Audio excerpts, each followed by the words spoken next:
Hoje eu vou falar sobre uma doença que é frequente na população, atinge 2% da população geral. É a psoríase, é uma doença que as pessoas em geral não conhecem muito bem, têm um pouco de medo, então eu vou tentar esclarecer alguns pontos sobre essa doença, como ela funciona, como ela pode ser tratada. Muitas coisas mudaram nos últimos tempos, principalmente em relação ao tratamento e a nossa visão dessa doença, no sentido dela não ser uma doença só de pele e dela ser uma doença sistêmica. Então continua assistindo esse vídeo que eu vou explicar sobre essa doença agora, tá? Então eu vou falar hoje sobre a psoríase, que é uma doença imunoinflamatória que durante muitos anos os médicos consideravam como sendo uma doença de pele. Mas hoje a gente sabe que é uma doença sistêmica, é uma pontinha do iceberg que indica que existe um acometimento de várias outras estruturas do organismo, né, do metabolismo como um todo. A psoríase é uma doença que atinge 2% da população geral no mundo.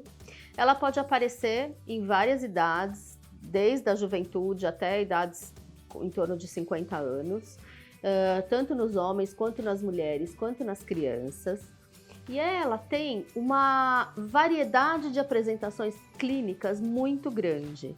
Então ela pode ser desde uma doença muito leve, localizada em algumas áreas, como por exemplo, os joelhos, os cotovelos, tem pessoas que têm no couro cabeludo, como ela pode se estender e atingir a pele inteirinha, necessitando até de internação do paciente, né?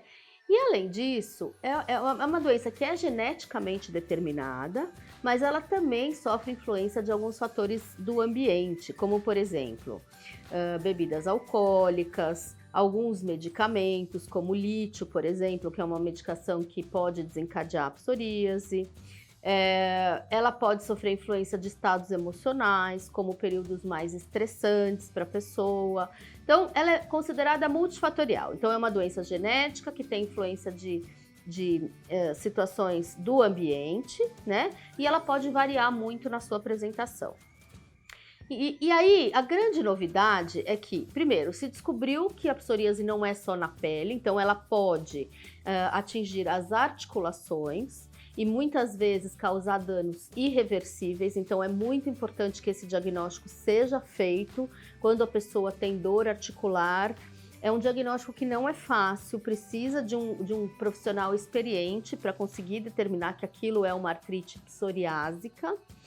E ela também pode atingir, por exemplo, as unhas, né, deixando um espessamento, um esbranquiçamento ou pontinhos avermelhados. Tem várias apresentações nas unhas, no próprio couro cabeludo, sendo que quando ela atinge couro cabeludo e unhas, isso pode ser uma evidência que exista artrite psoriásica junto, tá? São associações frequentes com a psoríase.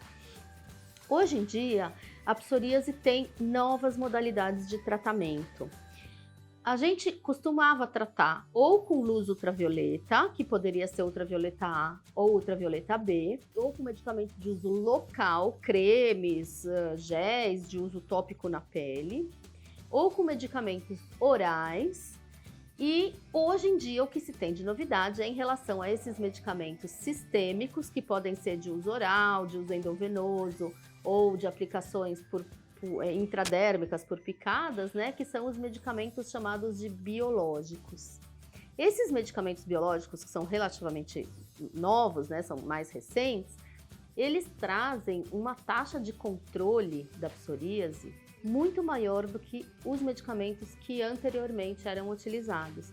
E também uma maior segurança para o paciente em termos de efeitos colaterais.